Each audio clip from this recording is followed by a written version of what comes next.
अस्सलाम वालेकुम। आज ये टेक्नो का फ़ोन आया है जिसके अंदर मसला ये है कि ये बहुत स्लो चार्जिंग कर रहा है या फिर किसी केबल से चार्ज करता है, किसी से करता ही नहीं है। अब यहाँ पे 2% इसकी चार्जिंग है, मैं केबल लगाता हूँ तो यहाँ पे ये चार्ज करेगा। अब देखना ये नई केबल है तो इस पर ये चार्ज कर रहा है पर बहुत स्लो चार्ज कर रहा है। अब ये नई केबल मैंने लगाई तो इस वजह से चार्ज कर रहा है। कस्टमर बोल रहा है कि मैं अपनी जो केबल लगा रहा हूँ, मैं नई केबल लेके गया था उस पर इसने चार्ज उठाया, उसके बाद ये चार्ज नहीं उठा रहा है, तो चार्ज नहीं कर रहा है। तो ऐसे जितने भी फ़ोन होते हैं टेक्नो इन्फिनिक्स के जो स्लो चार्जिंग करते हैं या फिर किसी केबल से चार्ज उठाते हैं, किसी का नहीं उठाते हैं, तो उनका जैक ही ख़राब होता है और उनके अंदर कोई मसला नहीं होता है। तो आपने सिंपल उनका चार्जिंग जैक चेंज करना होता है।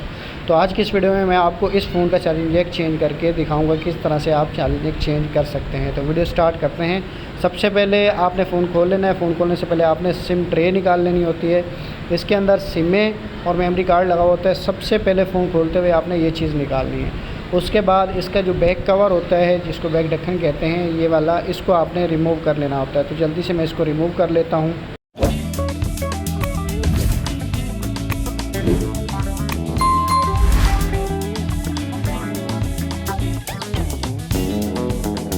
बैक कवर रिमूव करने के बाद आपने ये नीचे वाला हिस्सा खोलना होता है चार्जिंग जैक के लिए, माइक के लिए। ऊपर वाला आपने फ़ोन नहीं खोलना होता है ऊपर वाली साइड से, बस ये नीचे वाली साइड से आपने फ़ोन खोलना होता है। तो जल्दी से मैं ये नीचे वाली साइड खोल लेता हूँ।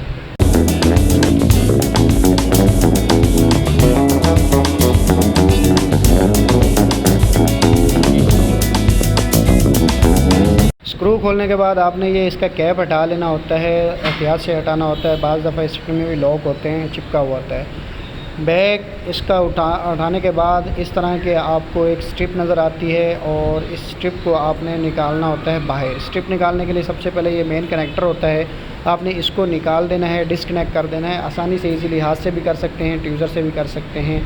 तो आपने इसको हटा देना है, ठीक है। उसके बाद ये जो ब्लैक कलर की आपको वायर नज़र आ रही है, ये नेटवर्क की होती है, तो आपने इसको भी इससे डिस्कनेक्ट कर देना है, अलग कर देना है। तो ये भी आप हाथ से भी कर सकते हैं और ट्यूज़र से भी कर सकते हैं।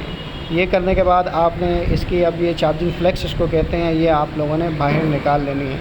तो इसके ऊपर ये चार्जिंग जैक लगा हुआ है। ये चार्जिंग जैक अब हम चेंज करेंगे। इस चार्जिंग जैक को हम हीट गन से उतार के आयरन से लगाएंगे। तो जल्दी से अब मैं इसको हीट गन से उतार लेता हूँ, फिर आयरन से हम इसको लगाएंगे। चार्जिंग जैक उतारने के लिए जो मैं हीट गन इस्तेमाल कर रहा हूँ वो काडा की 850 है। हीट में रखूँगा 350 पे और एयर में रखूँगा अपने हिसाब से, मतलब काम के हिसाब से 1 नंबर पे रखूँगा। और उसके बाद मैं चार्जिंग जैक को ऊपर से हीट दे के चार्जिंग जैक उतार लूँगा। यहाँ पे देख लें कि ऊपर से आपने हीट देनी है इसको। आप नीचे से भी हीट देख सकते हैं, ऊपर से भी दे सकते हैं। इस तरह से हीट दे के आपने चार्जिंग जैक को रिमूव कर लेना है, निकाल लेना है। तो जल्दी से मैं यहाँ पे चार्जिंग जैक को निकाल लेता हूँ।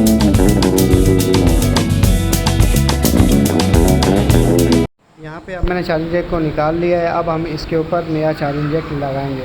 तो नया चार्जिंग जैक लगाने के लिए ये इसका पुराना चार्जिंग जैक है, ठीक है, यहाँ पे आप देख सकते हैं।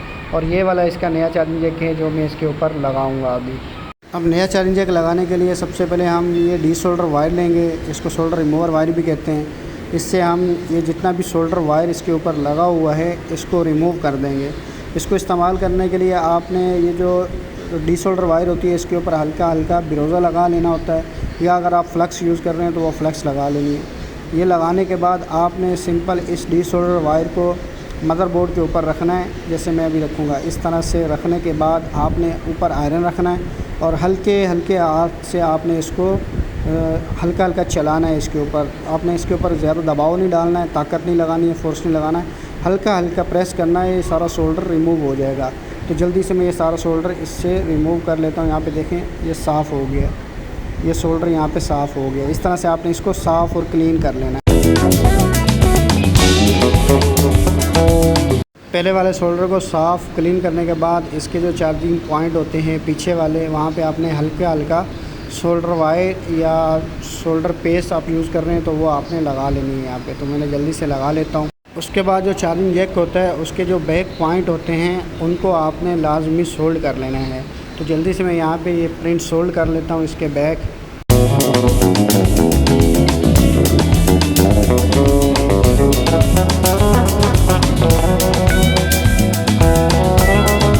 चार्जिंग जैक के प्रिंट सोल्ड करने के बाद अब आपने इस चार्जिंग जैक को इसके मदरबोर्ड के ऊपर बिठा देना है। आपने बस रखना है, बिल्कुल सीधा रखेंगे ये बिल्कुल बैठ जाएगा। यहाँ पे देखें मैंने बिठा दिया। बिठाने के बाद अब ये चार्जिंग जैक के बैक वाले पॉइंट हैं, हमने इनको सबसे पहले सोल्ड कर लेना है। तो मैं जल्दी से सबसे पहले इनको सोल्ड कर लेता हूँ वीआईपी तरीके से।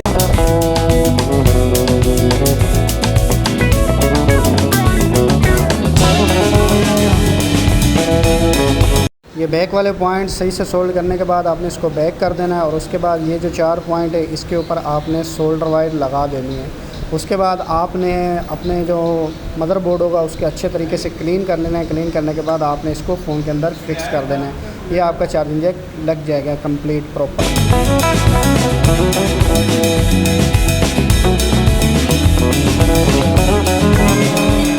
अब यहाँ पे आप लोग देख सकते हैं कि हमारा चार्जिंग जैक बिल्कुल प्रोफेशनल तरीके से लग चुका है। अब हम इसको मोबाइल के अंदर फ़िक्स करते हैं और इसको देखते हैं कि हमारे मोबाइल में जो मसला आ रहा था स्लो चार्जिंग का और किसी केबल से चार्ज करता था किसी से नहीं करता था, तो वो सॉल्व हुआ है या नहीं। तो हमने जो तार निकाली थी वो लगा देनी है नेटवर्क की। उसके बाद हमने ये वाला कनेक्टर लगा देना है और उसके बाद हम फ़ोन को चार्जिंग पे लगाएंगे।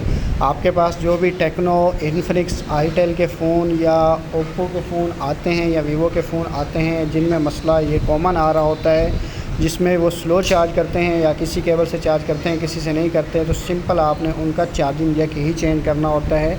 ये मसला चार्जिंग जैक से आता है तो आपका ये मसला सॉल्व हो जाएगा। तो आई होप आपको ये वीडियो पसंद आई होगी। अगर वीडियो आपको अच्छी लगी है तो वीडियो को आपने लाजमी लाइक करना है। चैनल बनाया है तो चैनल को सब्सक्राइब कर लेना है।